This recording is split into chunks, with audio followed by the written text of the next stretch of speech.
Hello. My name is David Gonzalez, and today we're going to talk about how to name a muscle.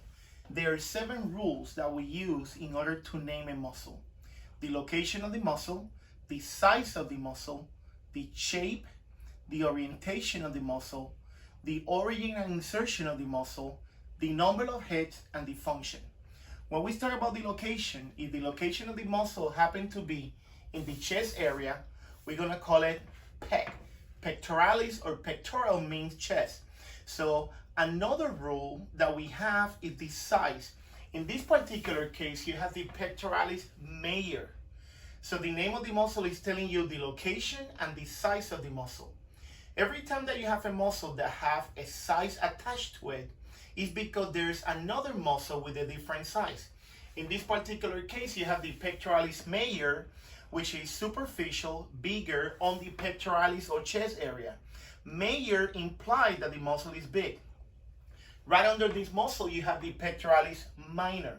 Again, you have a muscle that is named based on the location, which is still at the chest, and the size, which is a smaller size because it's the minor. Another rule to name a muscle is the shape of the muscle. Here we have the trapezius muscle, which is shaped as a trapezoid. If the muscle is square, we call it quadratus. We have a muscle in the anterior portion of the wrist, which is called the pronator quadratus. So not only is telling you the shape of the muscle, but it's also telling you the action or the function, which happen to be another one of the rules.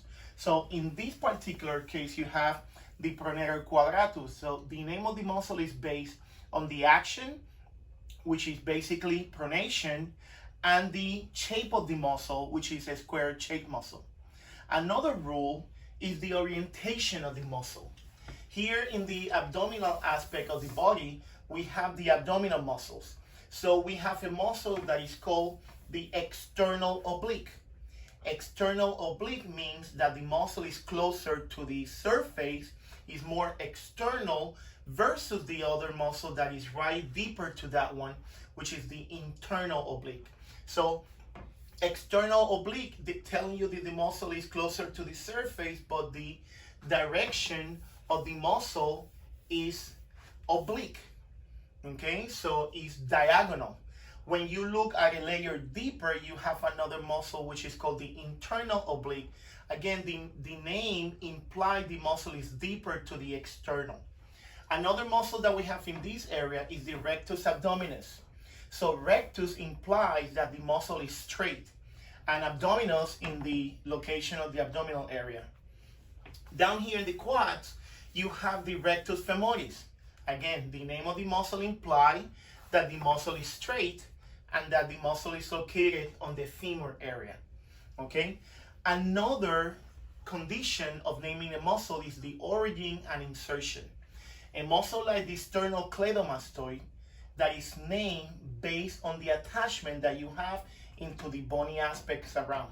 Here you have an attachment on the sternum. Why the muscle is called sterno. Cleido, that means clavicle, and mastoid, that means mastoid process. So again, this muscle is named based on the attachment of the bone. Sternum, cleido, mastoid. Here in the front of the arm, we have another muscle that is called the coracobrachialis.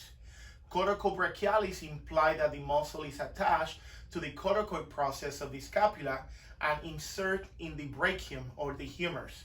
So coracobrachialis is another muscle that is named based on the origin and insertion.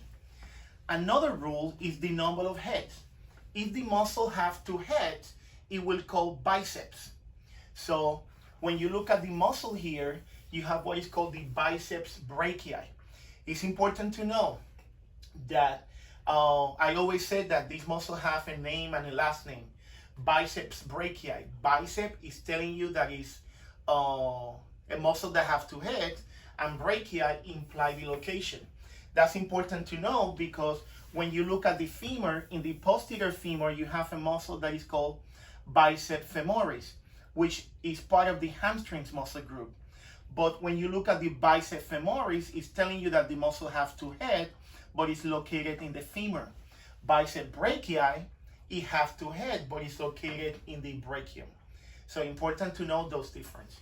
And the last rule, and I think that I've mentioned this before, is the function. The function of the muscle can be defined also in the name of the muscle. Here in the anterior wrist, we have a muscle that is called flexor carpi radialis. Also have the flexor carpi ulnaris. So again, the muscle is telling you the action, which is flexion. The joints that you're crossing, which is the wrist, imply the name of carpi, and radialis that is closer to the radial side.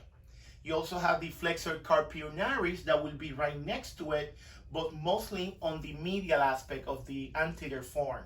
If you look at the back of the form, you have names of muscles that are opposite: extensor carpi radialis and extensor carpi ulnaris.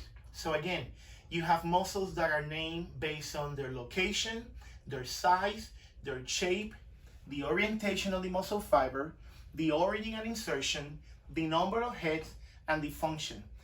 If you know those rules, it will be very easy to learn how to name and locate the muscles in the human body instead of relying to memory.